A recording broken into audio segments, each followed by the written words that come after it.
We're revisiting ARC GPUs today. We haven't tested these in any official capacity since launch. And when they launched, we tested them with driver version 3435, which was just before these cards came out. That's when that driver package was made. Now, several months later, Intel has launched drivers that focus on Dx11 performance. They've improved Frametime performance in general across all APIs. They've targeted specific games. So this is a scenario where Intel has rapidly updating drivers in a way that we don't see from NVIDIA and AMD because they're pretty stable already. And that's good news for Intel. Intel has the most ground to gain, and at the same time, and as a result, is able to gain the most ground with each iterative step, making each one of them individually exciting. So today we're benchmarking the drivers and the changes since launch a few months ago to see how the landscape changes for A750 and A770 GPUs. Before that, this video is brought to you by Squarespace. We use Squarespace for our own GN store and juggle complex multi-piece orders all the time with it. Squarespace makes it fast for us to roll out new products with detailed pages full of galleries, videos, and descriptors. It's also useful for your own resume sites, for photographer or project portfolios, or for starting your new small business idea. There's never been a better time to try and start your new business than right now.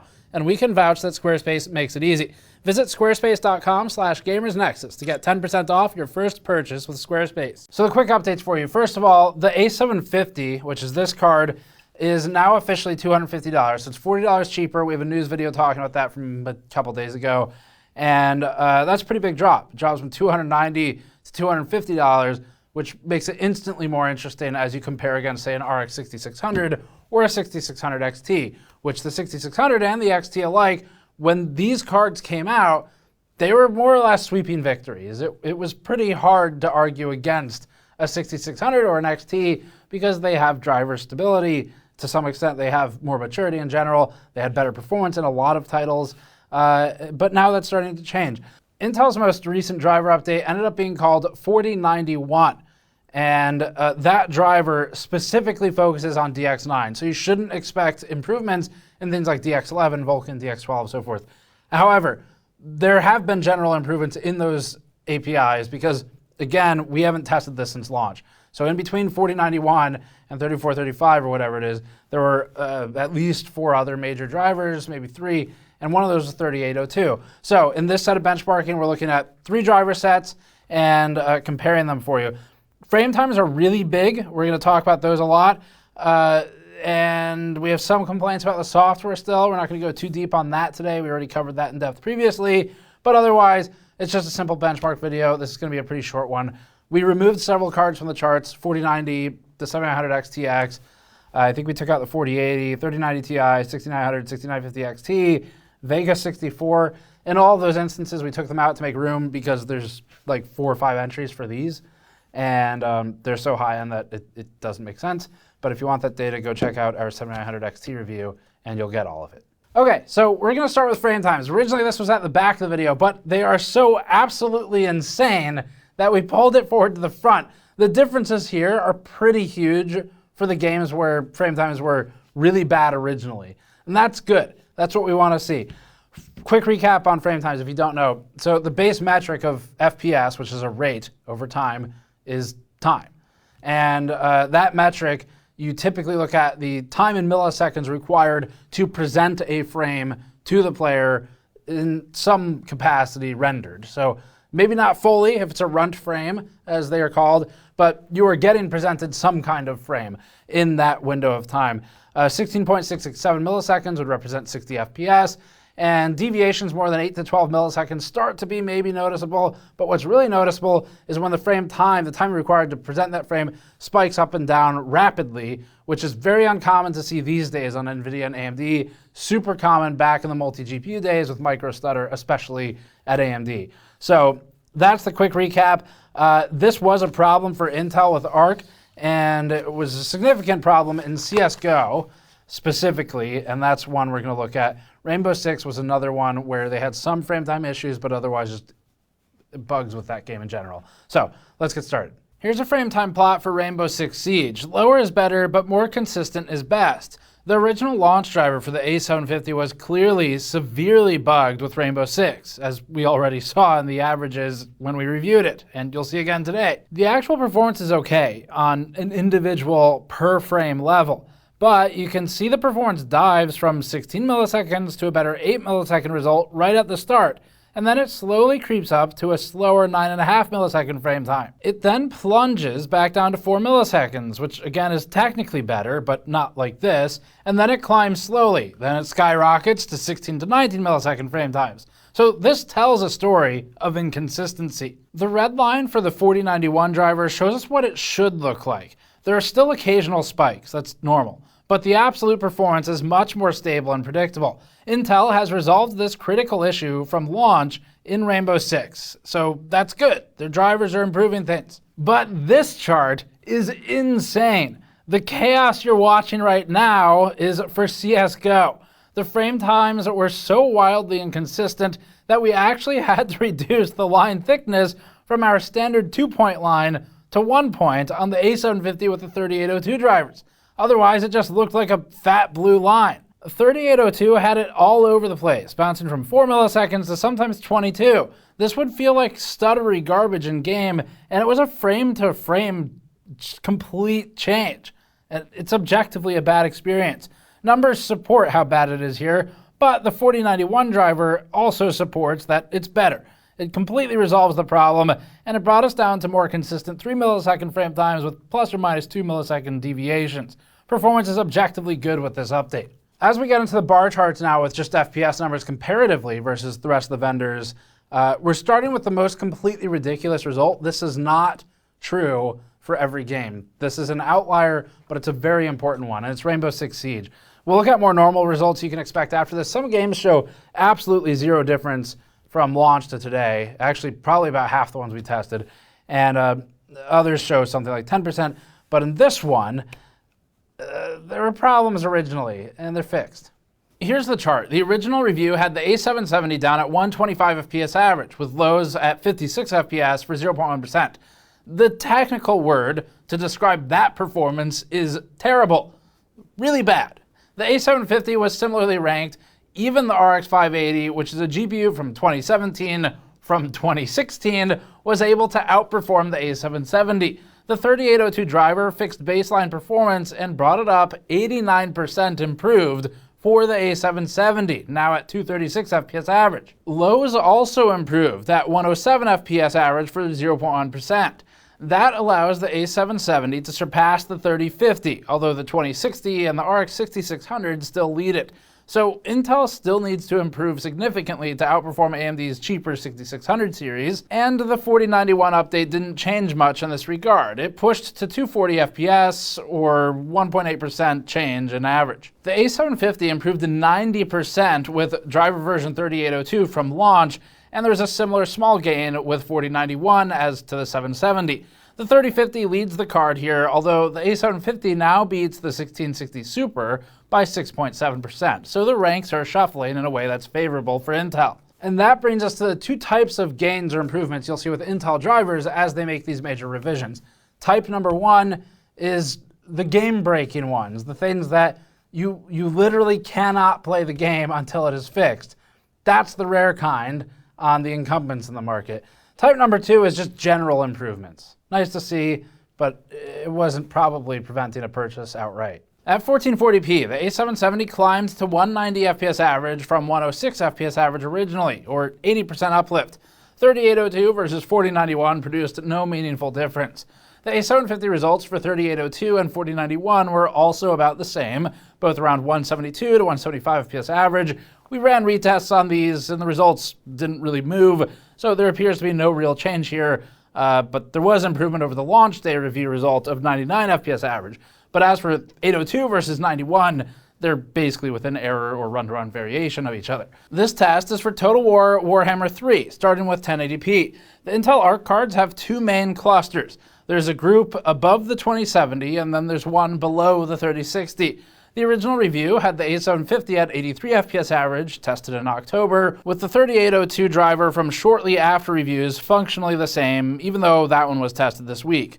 The new 4091 driver posts a big enough climb that, in most situations, we'd have thought it was bad data if not for the fact that Intel's claims match, and the A770 posts a similar climb. 4091 A750 improvement to 90 FPS average from 83 is 9%.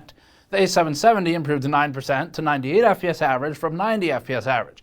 We noticed that 3802 and the launch drivers were again about identical, and there's no meaningful improvement in the frame times or the 0.1% lows either, at least in this title. It's just in step with the average.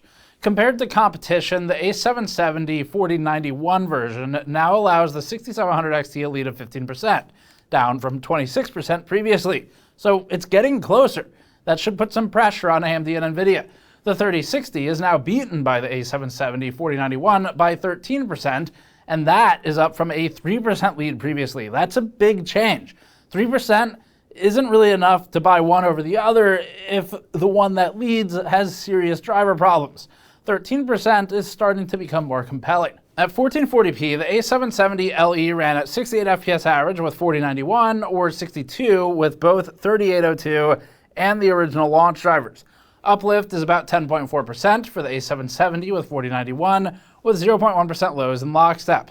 The A750 posted a 7.4% uplift from the launch driver to 4091, with 3802 technically regressive on the chart but within error. These results have the 6700 XT only 5.3% ahead of the A770 with 4091, down from 17% ahead previously, so its lead is dropping.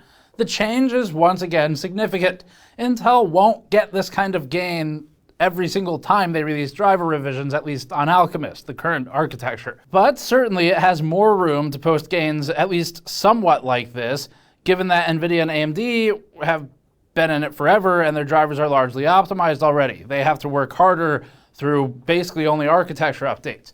The more interesting A750 has now surpassed the 2070 and the 3060, with the lead over the latter at 8%.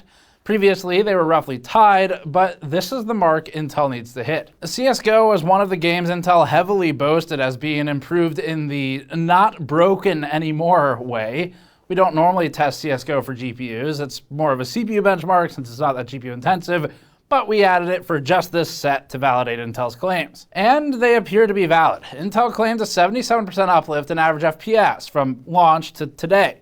In our testing, we saw a 140% improvement with our approach. They might test differently, and that was by moving from 3802 to 4091. The lows also changed from being a stuttery mess, which will require a Frametime plot to properly document. The A770's new 307 FPS average result changes its viability for this game. The A750 and A770 remain functionally identical in this particular game, likely in part thanks to how CPU limited CSGO is, but at least we're not driver bound anymore. In CSGO at 1440p, we saw results move from being completely bound up on the drivers at 130 FPS average to 215 FPS average on the A750, or to 235 on the A770. So in this one, we're seeing about an 80% uplift on the A770. Final Fantasy XIV is next, tested at 1080p, and this uses the Dx11 API. The original results had the A750 at 164 FPS average and the A770 at 173 FPS average. 3802 and 4091 for both the A750 and A770 are functionally the same, with no meaningful difference between them. They're within error of each other. From the launch driver to 4091, we observed a 5% improvement for the A770 at 181 FPS average now, and a 4.5% uplift on the A750.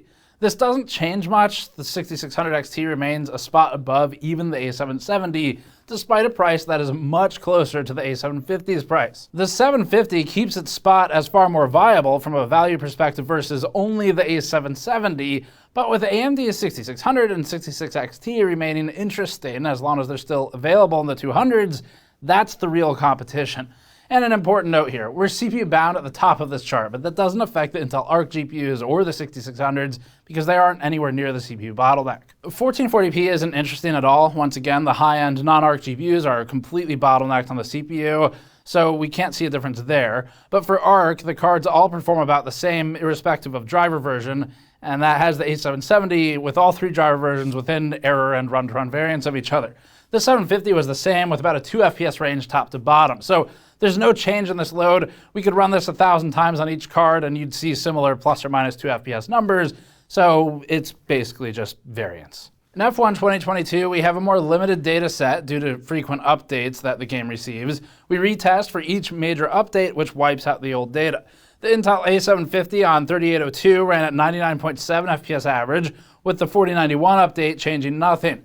It's a 0% difference. The A770 saw the same, 106.1 to 106.6, which is run-to-run variance. Although boring, this result is important because it tells us that some games just won't benefit from the updates. And so this new driver doesn't magically propel performance to new heights in every scenario. F1 at 1440 is the same. The results were lower as a result of the increased resolution, but the scale of the results remained unchanging between the driver versions, and it's still 0%. Now we were curious if Vulkan saw any changes, so we reran Strange Brigade as well. In this testing, the 4091 driver and 3802 posted identical results between the A770 and A750 cards. Interestingly, we noticed that the original driver had marginally higher performance, just outside of error, but we don't have confidence in that result, so we removed it from the chart unless we see something that suggests its accuracy in a firmer way. We were able to repro the result multiple times. It was a weird result. Now, in Shadow of the Tomb Raider, we also saw weirdly regressive performance against 3435. We reran 3435 just so it's not data from October, and even today, with that driver, the result was technically higher at 108 FPS average.